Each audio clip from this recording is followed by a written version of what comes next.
موجودہ حکومت کی ایک وزیر ہیں عظمیٰ بخاری صاحبہ، انہوں نے ایک بڑا اچھا کام شروع کیا، فوش ڈانسرز اور تھیٹر پہ چھاپا مار رہی ہے، دوسری حکومتی وزراء کو بھی ان کاموں میں آگے بڑھنا چاہیے. ایسی ویڈیوز آ رہی ہیں، بہت اچھا کام کر رہی ہے واقعی، اللہ تعالیٰ اس کو جزائے خیر دے. لیکن وہی بات ہے، ہمارے یہاں کوئی بھی اچھا کام کرے تو کیڑے تو نکالنے ہی ہم نے. کسی نے کہا یہ خود کون سا نیک ہے، خود کیا ہے. بھائی چھوڑ دو یار، خود جو مرضی تھی.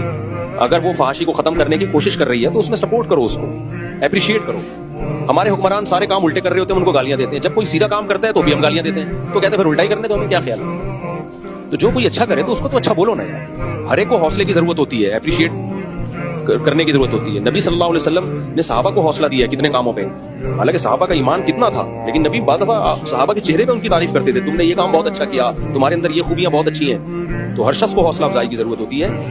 تو ہمارے حکمرانوں میں کوئی اچھا کام کرے. میں نے عمران خان کی تقریر کی اسی لیے تعریف کی تھی، کوئی کر نہیں رہا تھا تعریف. میں نے کہا یار ہم بھی کر لیں بیٹھ کے. اس کو ہمیں اتنی گالیاں پڑی، لوگوں نے کہا حکومت کے پٹھو، سرکاری ملا، درباری ملا.